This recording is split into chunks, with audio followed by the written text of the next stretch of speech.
Wilson?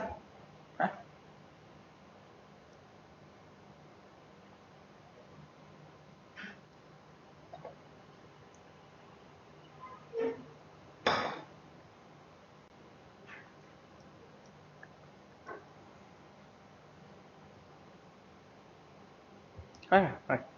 So, okay, good evening. So, we'll start today with kind of a revision on reviews, compilation engagement, and agreed upon procedures. In my last session, I took you all through these services that could be provided by a practitioner. But today's I will summarize and give you all some more explanation relating to those services that are provided by a practitioner. So, generally the services the practitioner provide can be mainly divided into four, right. So, audit, review, compilation engagement and agreed upon procedure services. These are most common services provided by a practitioner to his clients. Right. There can be some more others engagement, but again mostly, so whatever the services provided can be grouped into four: audit, right, review engagement, compilation engagement and agreed upon procedures. Now, we have already discussed what is an audit, how the audit is conducted, how the risk assessment is done and how to plan an audit, and finally how to come up with an appropriate report. That has been dealt with in detail. Now, what I explained you all in my last session, right, is relating to review, compilation and agreed upon procedure engagement. I took you all through in detail. That again kind of a revision we will do today. Now, here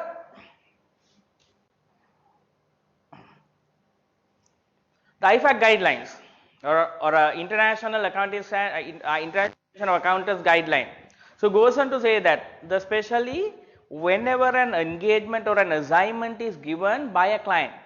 So, what the practitioner got to do is identify what kind of a service could be provided, what kind of a service could be provided to meet the need of the client. So, that is the most important thing, right. Client might say that okay, this is my need. So, based on the nature of the need, the practitioner got to decide what kind of service needed meet the demand or meet the need of the client. So, therefore, right at the beginning identification of the nature of the engagement is the most important one. Otherwise, what happens is you might end up with providing inappropriate service, right. So, therefore, client might make a request. Consider the nature of the client request, nature of the client business, etc., and decide what kind of a service client is expecting. Once you identify the nature of the service required by the client, then practitioner can decide okay, what kind of a service I should provide. Should it be a review engagement? Should it be a compilation engagement? Should it be the statutory audit, or should it be a agreed upon procedure?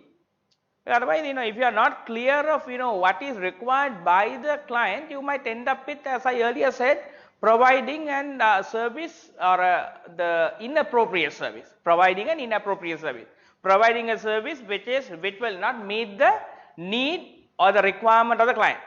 So, therefore, the most important thing is to identify the nature of the service client requires, and then based on that determine so the type of service that you got to nature of the service that you got to provide. Now, here to facilitate, right, ensure that you all understand the stuff, what I did was, so I did a comparison of the statutory audit with review engagement, agreed upon procedures and compilation engagement. So, based on some important parameters, because identification of differences between those are very important determining what type of service you got to provide, right. Now, first I will take you through, for example, now here we have audit, statutory audit, here I have the review engagement, here compilation engagement and agreed upon procedures. Now, audit of course you all have already gone through in detail, and others also I have taken you all through. If you all take the standard, so the most important thing is, now whenever you provide a service to your client, you should know the appropriate framework within you got to provide the service, or the standard you got to follow, or the framework to be followed in providing the service will have to be known. If you will take a statutory audit, what is the framework you got to follow, right? if you provide a statutory audit or external audit service for one of your clients, the framework you got to follow is Sri Lanka auditing standard. Whenever you conduct an audit in Sri Lanka, it will have to be conducted based on Sri Lanka auditing standard. So therefore the framework is auditing standard. But if you provide a review engagement, there is a separate the standard. It's called Sri Lanka standard on review engagement. Sri Lanka standard on review engagement 2400. This is a number. This particular standard was revised in year 2030. Now, if you provide a review engagement, remember this is the standard you got to follow, not the normal auditing standard. Normal auditing standard will apply only in conducting a statutory audit.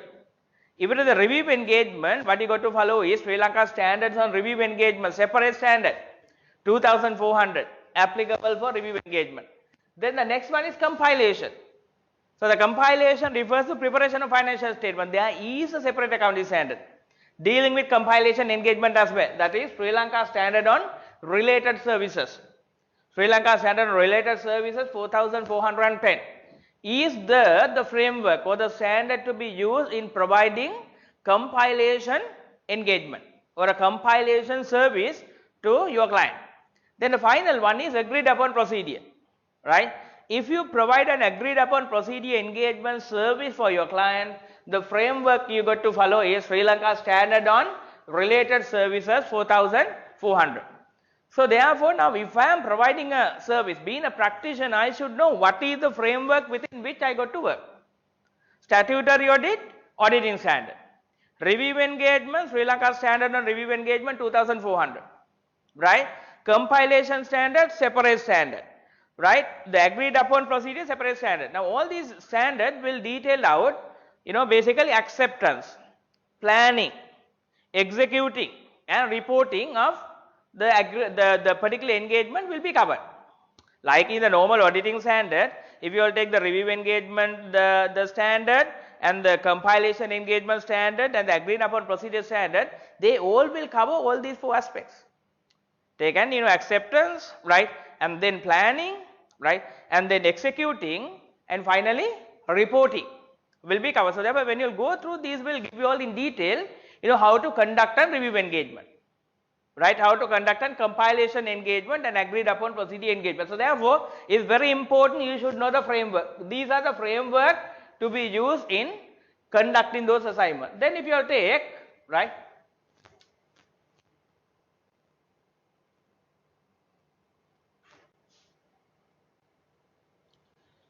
take the assurance. Now as you all know, in a statutory audit, what kind of an assurance is given? Reasonable assurance we are giving. In a statutory audit, the assurance we are giving is reasonable assurance. We are saying that, so based on our audit, financial statement shows true and fair view and have been prepared based on Sri Lanka accounting. We are saying no. We are saying in a statutory audit, financial statement have been prepared in accordance with Sri Lanka accounting standard and shows true and fair view. Therefore, we are giving a reasonable assurance. Whereas when it comes to the review engagement, we are giving a limited assurance. If you can remember in last session I explained you all, is given a negative kind of an assurance, where it goes to say that nothing came into my attention to say that this financial statement does not show true and fair view. I am saying nothing came into my attention to say that financial statements so don't show true and fair view. Now there is a difference, no? With an assurance engagement, you say that financial statement shows true and fair view. Straightforward, right? In a review engagement, practitioner says nothing came to my attention. Nothing came to my attention to say that financial statement don't show true and fair view. Negative assurance given. Nothing came into my attention. There might have been certain thing which did not come into my attention, which says that financial statement shows the financial statement do not show true and fair view. Therefore, as a practitioner is concerned, risk is less. He given negative assurance, nothing came into my attention to say that financial statement don't show true and fair view. Therefore, in a review engagement, you provide a limited assurance, right? Statutory audit, you provide a reasonable assurance. Then comes to the compilation. Compilation, can you provide an assurance? Compilation, you cannot provide an assurance. The compilation, what does it happen? Or what happens? In a compilation engagement, meaning an engagement where practitioner compiles certain information required by the users. Practitioner compiles set of financial statement. Practitioner compiles the information pertaining to receivable, payable required by the users. For example, client might not be having a ability and capacity to recruit an accountant to prepare a financial statement. So what client might does is, recruit a kind of an assistant, get him to raise the invoices, prepare the payment vouchers and etc. etc. And then once the particular period is over, all these documents, right, vouchers, invoices, bank statement and all that, could be submitted to the practitioner. Then what does the practitioner do? Practitioner record those transactions in the books of account based on the double entry concept and prepare and present the financial statement to the user. Therefore, the practitioner will prepare and present set of financial statement. Can the practitioner give an assurance on those numbers? Practitioner cannot give the assurance because practitioner never know whether client has given him all the documents. The client might have given only for example, 50% of the invoices. Client might have given only 80% of the payment vouchers. Where client might not have wanted to record all transactions due to various reasons. So therefore, the client has given only part of the invoices, part of the vouchers, etc. etc. Now, so the practitioner cannot give a kind of an assurance on the completeness of the transaction. He has recorded whatever the information given, and then the financial information will be submitted to the management or the users. He cannot give an assurance as such. So therefore, he will not give an assurance if the engagement is a compilation. Similarly, if you take the agreed upon procedure engagement also, practitioner will not give an assurance. Because in an agreed upon procedure, what will happen is both parties, practitioner and the client, agree on certain procedures to be performed in respect of an assignment or an engagement. Practitioner and the client agree on, okay, we will perform these procedures. And once those procedures are over, he will basically report to the client of the findings of the procedures performed. Now, he will perform one procedure. Say for example, whether all invoices have been signed by the accountant. Assume that that was a concern of the management. Management require the practitioner to check whether all invoices have been signed by the accountant. Now, this particular procedure is documented. Client and the practitioner both agree on this and sign on this particular document, agreeing this is a procedure to be performed. And then what the practitioner does is, practitioner will take the all invoices raised in the given period and check each and every invoice to see whether they have been approved by the accountant. And assume that, okay, the practitioner come across 100 invoices not being signed by the accountant. Then when in his report, practitioner will say, I have gone through or I have checked 500 invoices raised during this particular financial period. Out of that 500, 100 invoices were not authorized and signed by the accountant. Now what does the practitioner do? Only the findings of the procedures performed will be reported to the management. Can he give an assurance? Can't give an assurance. He will simply report the findings. Simply report the findings. He does not do any investigation, etc. etc. I mean, he will simply report the outcome of the findings. Therefore, those are the differences when it comes to the assurance. A statutory audit, reasonable assurance. Review, limited assurance. Other two engagements are concerned, you cannot give any assurance on the numbers presented. Then comes into work effort, work to be done. Right, work to be done in respect of audit, review, compilation and agreed upon procedure. If you take the statutory audit, what you got to do is, you all know, already aware that you need to plan the audit. You have to do your risk assessment, determine the appropriate audit procedures, perform them, and then evaluate them. Evaluate the audit evidence gathered, and then arrive at a conclusion and decide on the appropriate audit opinion to be, given. You first plan the audit and do the risk assessment and then decide on the procedures, right? And then collect the audit evidence. Then evaluate the audit evidence gathered. And then, conclude what kind of, the report can be given. And thereafter, we'll decide, okay, so this is a kind of a report that could be given. And then the particular report will be given. That was a very comprehensive process. We'll take statutory audit, very comprehensive process, planning, doing risk assessment, determining materiality. Right, you'll have to discuss all that, right? Determining material, determining audit procedures, gathering audit evidence, evaluating them, right? Then arriving at a conclusion and then finally reporting. It's a massive process. take a lot of time, right? But if you will take the review engagement, nature of the work, standard very specifically goes on to say that nature of the work performed is primarily limited only to two procedures. What are they? First one is inquiry. You inquire from the management. You go to the financial statement and then you inquire, right? Whenever you see a discrepancy or whatever it is, you inquire from the management. Second one is analytical review. First one is inquiry, second one is analytical review. What is meant by analytical review? What you got to do is you, based on the financial information submitted, you compute some important ratios based on the financial information given. Now you have a financial information given. So based on the financial information, you compute applicable important ratios, few ratios. Maybe for example, gross profit or the net profit, right? Asset turnover, receivable collection period, payable payment period, right? Current ratio, quick ratio, gearing, ROC. Likewise, you compute some of the important ratios and then compare the last year with this year. Compare this year with the budgeted. Compare this year with the industry average. Compare this with the competitors ratios. And then you inquire on the management. Okay, it has gone up, from 15 to 20%. What was the reason? Inquire. Now, first you did analytically. The compute, important ratios from the information given. And then identify the reasons for the discrepancies, if any. If there's a discrepancy, you inquire. Why?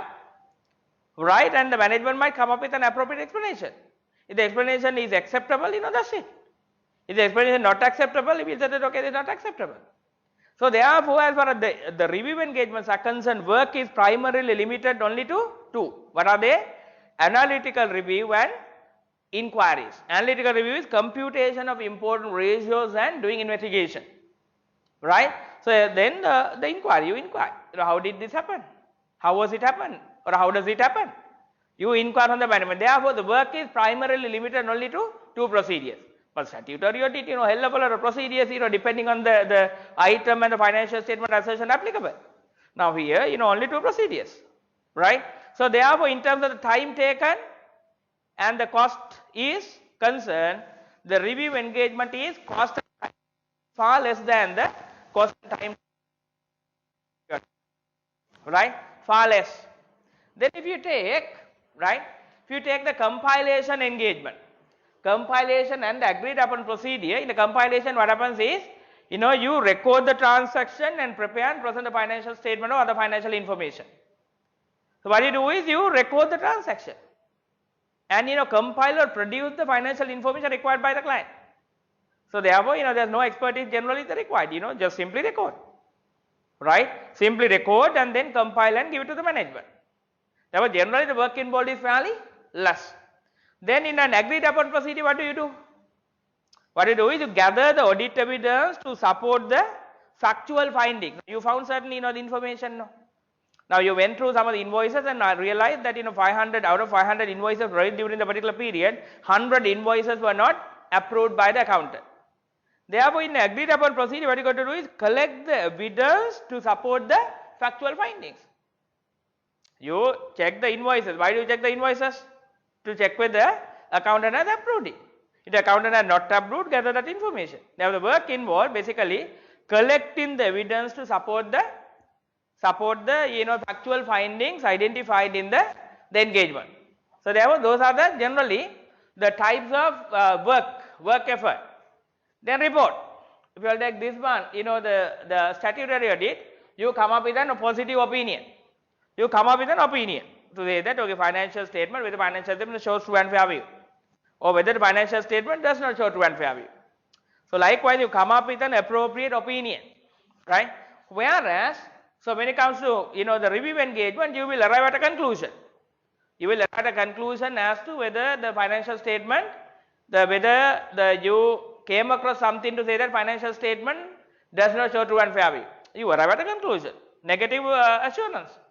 You will say that financial statement, nothing came into my attention to say that financial statement shows true and fair way.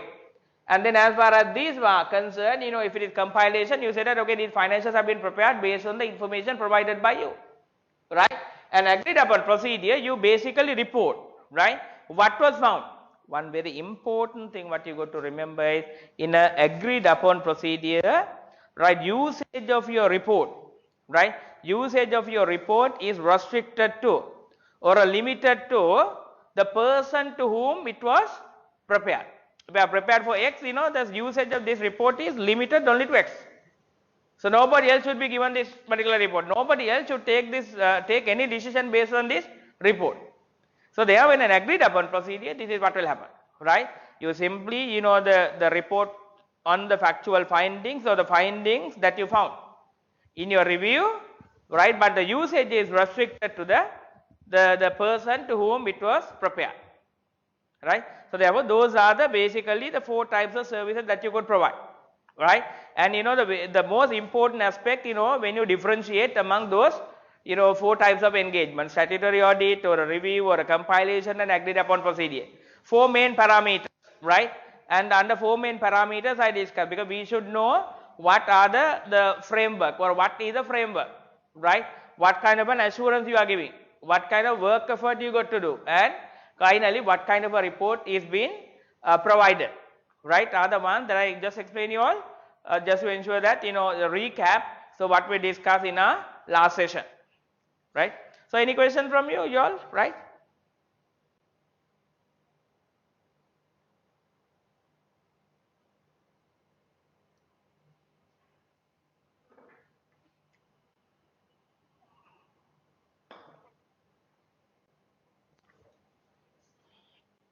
Oh, we'll quickly see the users and the benefits of now statutory audit. Anyway, we have been discussing now, completed discussion. Now benefits and the users of review engagement, right? Now what happens is, whenever set of financial statements are accompanied by review report, so what will happen is, it will enhance the credibility of the financial information being presented. Now example, assume that you go to submit a financial statement for the bank for a facility, take a loan. Now you submit a financial statement without any report, and take another scenario where you submit a financial statement together with a review report done by a practitioner. Which one will be considered favorably by the bank? Bank will consider the report accompanied by a review report favorably, in giving the facility, because that whenever there is a review report together with the financial information, it enhances the credibility of the information. Now bank is asking, your draft accounts to give them the facility, and you submit set of accounts, which has been reviewed by a practitioner. Practitioner have done analytical review and gone for the inquiries and observations, and then gone through and see whether these numbers are okay, and then given a report. You submit your accounts together with that report to the bank. Other scenario, just submit the report to the bank, the accounts to the bank. Which one is considered favorably? Accounts submitted together with the compilation, this review report will be considered favorable, because bank is aware that, okay, practitioner has checked this, right, and seen whether this information is accurate or the content is accurate. So therefore that report will be considered favorably. So therefore the most important thing is, so whenever you submit set of financial statement with a review report, review will enhance the credibility of the numbers. As far as the user is concerned, if I am the user, right, if I am the user, if I get a financial statement with the review report, I can place a confidence over these particular numbers given in the accounts, no? Because right, okay, these numbers have been reviewed by a professional. Therefore my confidence about the numbers shown, what will happen? Goes up. On the one side, credibility goes up. As far as the user is concerned, confidence, I can place more confidence on these numbers, because being checked and the kind of assurance is given by a practitioner. So therefore, so what will happen is, as far as the users and the preparers are concerned, the confidence about the numbers goes up. Credibility of the numbers will go up due to a review, right? Due to a review, credibility of the numbers will go up. On the other hand, what are the benefits available for the practitioner, right? What are the benefits available for practitioner, right? Now as far as the practitioners are concerned, but nowadays, so what will happen is, most of the countries, especially in developed countries, audit exemptions are there, no? For example, if you take Sri Lanka, all limited liability companies got to get their financial statement audited. That's a mandatory requirement. All financial statements should be audited. Limited liability companies. But if you take some of these developed countries, right, all limited liability companies need not get their financial statement audited. Right? What they got to do? There are a certain threshold. It goes on to say that if the annual turnover of this particular company is more than £1 million, only you have to get the financial statement audited. If not, you don't need to get them audited. Kind of thing. But in Sri Lanka, no choice. Even if you have 100 rupee revenue, if it is a limited liability company, to get your financial audited. So therefore, now there is a, the regulation like this in the western part of the world. So therefore, some of these regulation might come in our way also. At the moment, it's not available. But in time to come, those regulations might come into Sri Lanka as well. So therefore, being the practitioner should be aware of them, right? And practitioner, for example, if statutory is not available, you got to convince your client. Look here, client, you might require your financial statement to be submitted to the bank. You might require your financial statement to be submitted to the investors or the regulator. Therefore, don't just submit your financial information. If you just submit your financial information, there is no credibility into your numbers. There is no credibility. There is no confidence about your numbers. So therefore, get them reviewed by a practitioner like us. So therefore, is a new kind of a market for the practitioners, right? New kind of a market for the practitioners where the practitioner can review the financial statements and can give kind of an assurance on this one. So therefore, increasingly this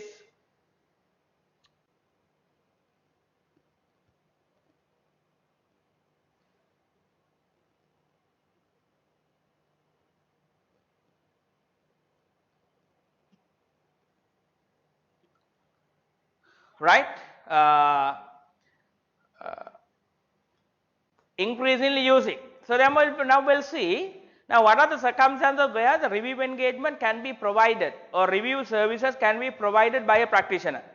We'll see the circumstances where these review engagement services can be provided by the practitioner. First one is quarterly financial to be published by the listed companies, right?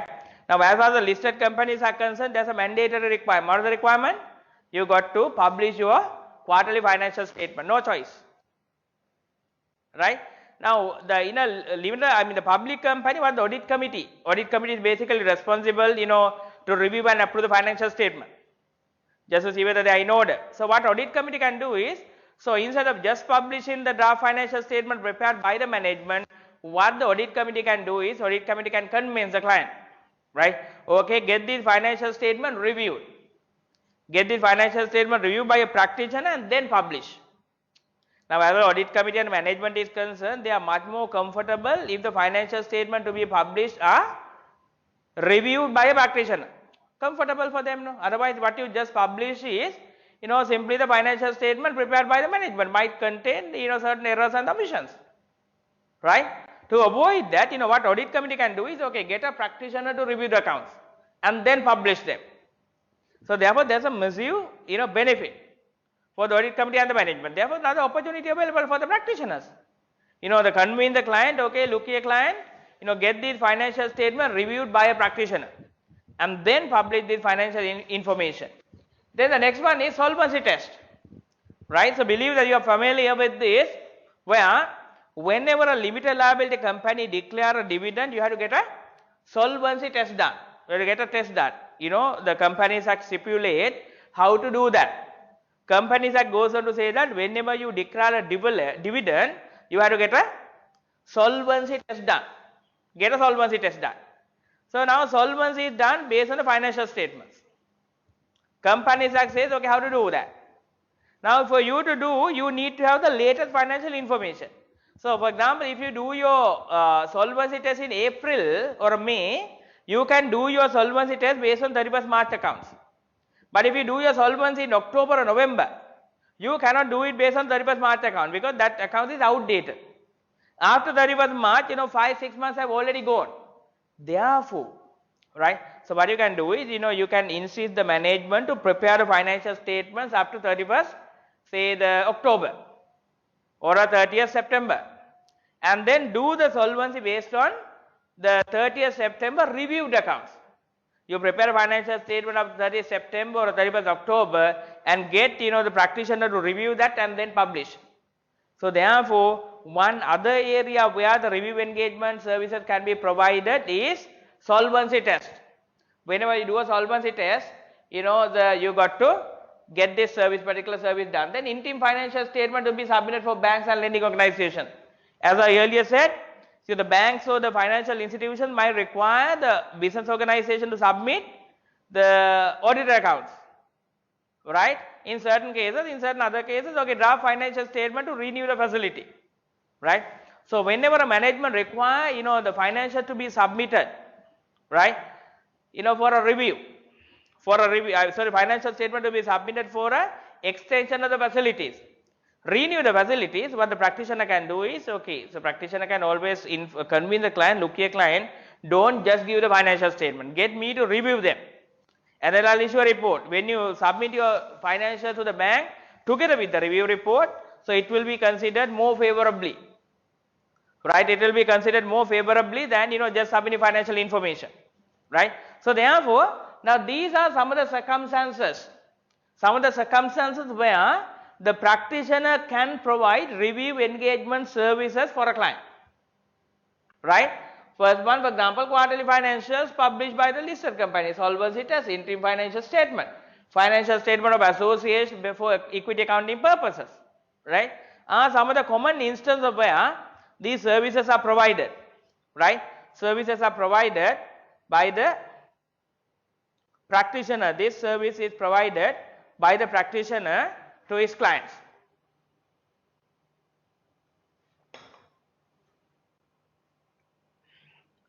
Next one, we'll quickly go through the rest of it. Very simple. Second one is compilation engagement. As I earlier said, what is meant by compilation? You compile, you prepare a set of financial statement, financial information to be used by the management. Now, many instances, what happens, for example, if you in Sri Lanka, if you prepare a set of financial statement, financial will have to be prepared and presented based on Sri Lanka accounting standard.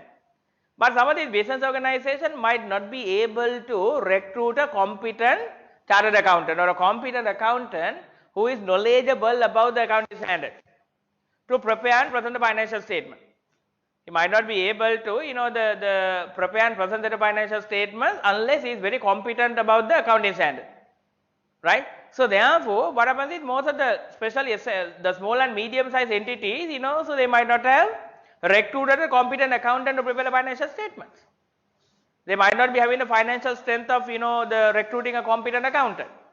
So in that kind of a situation, what they can do is, they can get a practitioner who is very much competent and knowledgeable about the accounting standard, right, to record the transactions and then prepare and present the financial statement based on the accounting standard. So therefore, that is one of the benefits available for the users of compilation engagement. The user is not having required competency, expertise, the resources available to prepare and present the financial statement based on the accounting standard. For example, if I am a small and medium sized entity, I might not be having a, the financial strength to recruit a competent qualified accountant. But still I need to prepare my financial statement based on Sri Lanka accounting standard. So therefore, what I can do is, say, I will prepare and I will give all my information to the practitioner who is knowledgeable about the accounting standard and can get him to prepare the financial statement based on Sri Lanka accounting standard. So therefore, user is getting the benefit in that way. On the other hand, as far as the practitioners are concerned, as I earlier said, audit services probably might come down. So what he can do is, okay, can convince the client, okay client, if you find it difficult to recruit a qualified accountant, competent accountant, give your documents or whatever the invoices to me. I will record them. I will prepare them based on Sri Lanka accounting standard and give it to you. So therefore, practitioner as well as the user both are win-win situation. Practitioner can do it at a lower cost, right? As far as the user is concerned, can get it done at a lower cost. If practitioner does not give any assurance, practitioner the risk is less, right? So therefore, this is a win-win situation for practitioner and the user. Practitioner record the transaction, prepare financial statement and give it to the client. There is no risk. And the client is concerned, doesn't have money to recruit a competent accountant, therefore given to the client, and there's no hassle, right? They will basically record it, so they will prepare it and they will give it to you. There's no hassle for him. Probably, might not be expensive also, right? So therefore, this is a situation of, or the benefits of using the compilation engagement for both parties. So now we will see, what are the instances of where this compilation engagement services can be provided by a practitioner. Nowadays, as I earlier said, Sri Lanka accounting standard will have to be followed in preparing and presenting the accounting financial statement. If a business organization is not capable of or not having the financial strength to recruit a competent accountant, what they can do is they can basically get a competent, the service of a competent accountant or a practitioner to record the transaction and present the financial statement, right? Then the next one, say the BPO industry, new opportunities available. If you take in Sri Lanka, this BPO industry is growing at a rate, right? So the BPO industry is doing extremely well. We have, for example, whenever as we are aware, the Europe and for example US, UK and some of these developed countries, their cost structure is very high. Getting a service of an accountant is very expensive, right? So therefore what they can do is, and by using technology, whatever the information that are available, so are scanned and shared through the clouds, whatever the other technology with the some experts in Sri Lanka. So based on the information the received, they simply record the transaction and prepare and provide the financial information required by the users. So therefore BPO industry is growing at a rate, growing at a significant rate where so this service could be provided, the compilation service could be provided by the practitioner relevant for this particular service.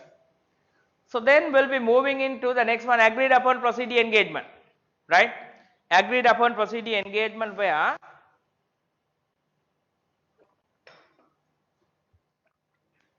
so what will happen is, in this kind of an engagement, the practitioner and the user agree on the procedures to be performed.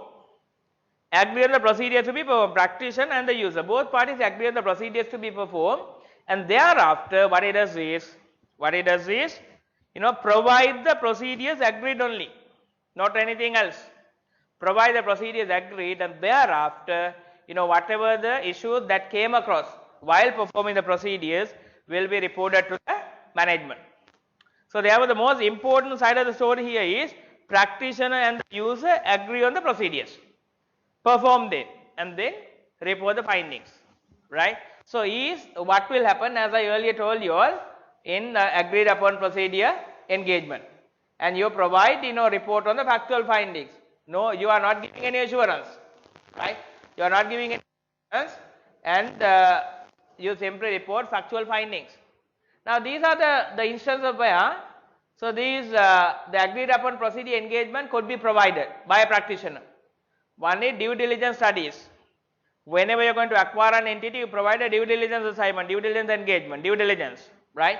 And then fraud investigation, physical stock verification, payroll audit, internal control review, account balance review and procurement process review. Some of the most common instances, you do investigation, right?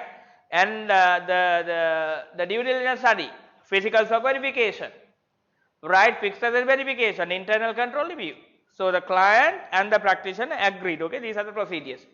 Perform the procedures and the end of the day, and then report to the client, okay, these were the findings, right? You provide, the client with the information as to the outcome of the findings. What did you find at the end of the day, right? So will be done through this kind of engagement. So therefore, this is what it is, agreed upon procedure engagement, right? So that's about basically it, right? I just summarized what we discussed, right? The last.